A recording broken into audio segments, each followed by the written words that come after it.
बिस्मिल्लाहिर्रहमानिर्रहीम, अस्सलाम वालेकुम। हेलो व्यूवर्स, कैसे हैं आप सब? उम्मीद है सब खैरियत से होंगे। तो शारका, आज हम लोग क्या बनाने लगे हैं? आज हम लोग बनाने लगे हैं बेकरी स्टाइल बिस्किट्स, जो बहुत ही मजे के और खस्ता बन के तैयार होती हैं। तो उसके लिए शैला में क्या चाहिए? सबसे पहले हम लोगों को 1 और 3/4 कप मैदा चाहिए। इसके बाद 1 कप हम लोगों ने भर के मक्खन ले लिया है और 3/4 कप हमारे पास है पाउडर शुगर। शैला 3/4 कप कितना होगा तकरीबन? कप में 1 कप में 4 हिस्से होते हैं ना, उसमें से हम लोगों ने 3 हिस्से फुल करने और 1 हिस्सा फुल नहीं करना। ये 3/4 कप होता है। एक रूम टेम्परेचर पे अंडा ले लिया और साथ वनीला एसेंस ले लिया हम लोगों ने, कुछ कतरे इसकी जाएंगे। ठीक है, अब हम लोगों ने सबसे पहले बताऊं क्या करना है। हम लोगों ने मक्खन को सॉफ्ट करना है। अच्छा व्यूवर्स, हम लोग ना होममेड बटर इस्तेमाल कर रहे हैं। ठीक है, मम्मा घर पे बनाती हैं तो हम लोग ना इसी को यूज़ करते हैं। आप लोग ना बाहर वाला भी बटर इस्तेमाल कर सकते हैं। हाँ जी, ये देखिए हम लोग ने ना 1 कप भर के ना बटर इसके अंदर ऐड कर लेना है। इसके अंदर थोड़ा थोड़ा बटर मिल्क भी है शैला, हाँ, क्योंकि ये होममेड है ना, तो इसके अंदर बटर मिल्क है। लेकिन हमारी रेसिपीज खराब नहीं होती। अक्सर लोग कहते हैं कि बटर मिल्क नहीं होना चाहिए, बिल्कुल खुश्क होना चाहिए, लेकिन हमारी तो रेसिपीज कामयाब हो जाती है हमेशा होममेड बटर से। खैर, ये देखिए अब आप लोगों ने ना बटर को सॉफ्ट करना है। और बटर हम लोगों ने शारका पहले से फ्रिज से निकाल के रखा हुआ था ताकि थोड़ा सॉफ्ट हो जाए, क्योंकि पहले वो इतना सख्त होगा, फिर उसको बीट करेंगे तो बहुत टाइम लग जाएगा। हाँ, इसलिए आप लोगों ने सबसे पहले इसको सॉफ्ट करना है और फिर इसको बाउल में ऐड करना है। अच्छा, ये देखिए अब हम लोगों ने ना इलेक्ट्रिक बीटर ले लिया। इससे ना मैं तकरीबन 2 से 3 मिनट के लिए ना इसको अच्छी तरीके से बीट करूंगी ताकि ये सॉफ्ट हो जाए। चलो, हम लोग हैंड विस्कर से भी तो कर सकते हैं ना? हाँ, हैंड विस्कर से भी कर सकते हैं। टाइम ज्यादा लगेगा ना? टाइम ज्यादा लग जाता है बस। अब ये देखिए कितना सॉफ्ट सा हो गया। अब ना हम लोगों ने इसके बाद, और ये देख रहे हो कलर इसका बिल्कुल व्हाइट हो गया शारका, और कितना मुलायम हो गया, जैसे मलाई नहीं होती वैसे हो गया। ठीक है, अब बस इस पॉइंट पे ना आप लोगों ने इसके अंदर पाउडर शुगर ऐड करनी है। इसके बाद ना हम लोग 3/4 कप पाउडर शुगर ऐड करेंगे और हम लोगों ने ना सारी एक साथ ही ऐड कर ली थी।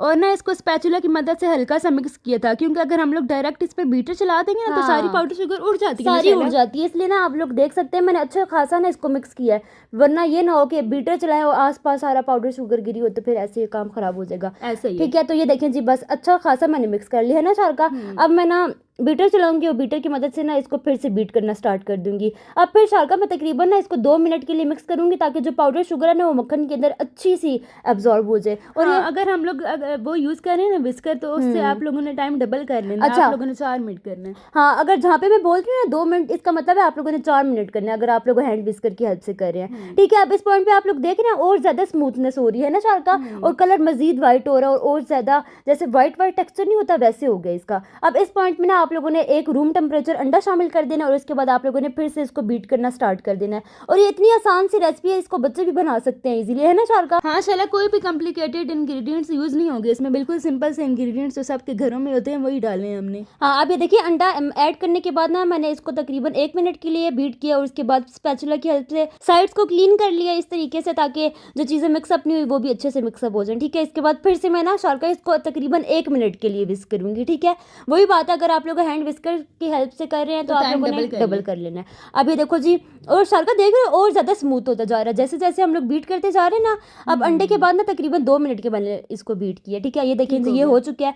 अब ना इसके अंदर हम लोग ऐड करेंगे वनीला एसेंस। इसके कुछ कतरे आप लोगों ने शामिल कर देना, तकरीबन शारका ½ टीस्पून के बराबर हम लोगों ने ऐड किया था। क्योंकि ना अक्सर हम लोग बेकरी से बिस्किट ले रहे होते हैं, उसमें काफी अंडे की स्मेल होती है, इसलिए ना आप लोग ये अच्छा खासा भर के ऐड किया और इससे अंडे की सारी स्मेल खत्म हो जाती है और बहुत ही मजे का अरोमा आ रहा होता है बिस्किट से। खैर, ये देखें, और शारका इतने सिंपल इंग्रेडिएंट्स है ना, कोई हम लोगों ने बड़ा काम नहीं किया कि ये चीजें ऐड करनी है वो करनी है। ठीक है, अब हम लोग ना इसके अंदर बस इसको थोड़ा सा मिक्सअप करेंगे ताकि वनीला एसेंस की खुशबू सारी आ जाए। ठीक है, तकरीबन हम लोगों ने 30 सेकंड्स के लिए मिक्सअप किया, बहुत ज्यादा मिक्स नहीं करना वनीला एसेंस ऐड करने के बाद, हम लोगों ने अभी मैदा ऐड करना है, फिर भी तो मिक्स करेंगे ना तो हो जाएगा। अब ये देखो मैदा ना हम थोड़ा थोड़ा करके ऐड कर रहे हैं। ठीक है, ताकि ना इजीली हो जाए ना, एक साथ मैदा डालने फिर मतलब बाउल भी छोटा है, तो हम लोगों ने थोड़ा थोड़ा करके ऐड किया और इसके बाद फिर से हम लोगों ने स्पैचुला की हेल्प से मिक्स किया। ठीक है, वही बात है कि अगर हम लोग बीटर ऑन करेंगे तो ये उड़ जाएगा सारा। हाँ, अब ये देखिए स्पैचुला की हेल्प से इस तरीके से ना मैं इसको हल्के हाथों से मिक्स करती जा रही हूँ।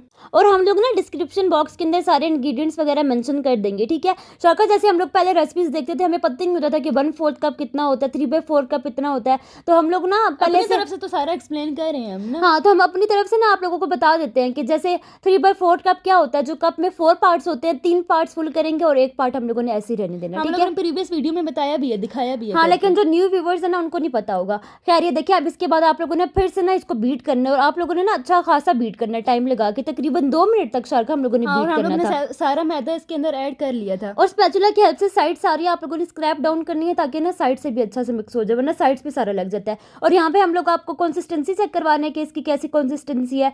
बस आप ना हम लोग बैटर को 2 पोर्शंस में डिवाइड करेंगे, एक में हम लोग कोको पाउडर डालेंगे और एक सिंपल ऐसे वनीला वाला रहने देंगे, ऐसे ही हाँ, ना? और कोको पाउडर के लिए ना हम लोगों ने बिल्कुल थोड़ा सा बैटर लिया क्योंकि वनीला हम लोग ज़्यादा बनाने वाले हैं। अब ये देखें, इस पॉइंट पे ना आप लोगों ने 1 टेबलस्पून भर के इसके अंदर ना कोको पाउडर ऐड कर देना, ठीक है। बस कोको पाउडर ऐड करने के बाद आप लोगों ने इसको मिक्सअप कर लेना है ताकि जितना भी कोको पाउडर है ना उसका कलर सारे बैटर के अंदर आ जाए। अच्छे से मिक्स कर लिया हम लोगों ने।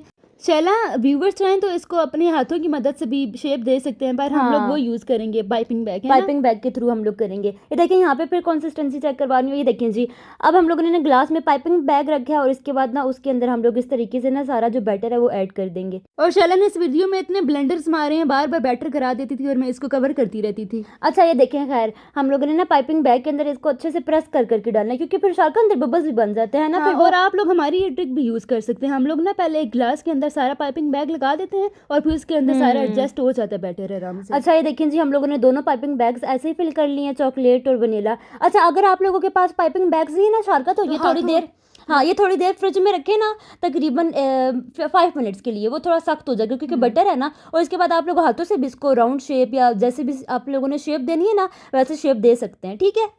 बस हमारे पास पाइपिंग बैग और नोजल अवेलेबल था तो हम लोगों ने सोचा इसी की हेल्प से ना हम लोग इसको शेप दे देते हैं। पर शाला हम वो जो बेकरी वाले बिस्किट्स बनाते हैं ना उनकी नोजल मोटी होती है, हमारी बहुत बारीक थी। हमारी बहुत बारीक थी लेकिन हम उसी शेप में ले ही आए हैं तकरीबन, गुजारा हो ही गया। अच्छा ये देखिए हम लोगों ने किस किस तरीके से शेप दिए, इस तरीके से आप लोग दे सकते हैं। दो हम लोगों ने इस तरीके से चॉकलेट और वनीला कंबाइन किया और कुछ इस तरीके से हम लोगों ने ना गोल सर्कल्स बना दिए। जैसे आप लोग शेप देना चाहें ना आप लोग दे सकते हैं। अच्छा इस पॉइंट पे हम लोग जैम की थोड़ी सी जगह बनाए थे, जो वो बेकरी वाले बिस्किट नहीं होते शाका जिसमें जैम फिल होता है, ये हम लोग वो वाले बिस्किट बना रहे हैं। तो इस तरीके से ना हम लोगों ने थोड़ा सा होल्ड कर देना है ताकि ना जब ये बेक हो जाए तो उसके बाद हम लोग इसके अंदर जैम फिल कर सकें। आप लोगों ने परेशान नहीं होना कि नोजल नहीं है तो क्या होगा, बस सिंपल आप लोगों ने इसको 5 मिनट के लिए फ्रिज में रखना है, इसके बाद हाथों से शेप दे के रख देनी है ना शारका।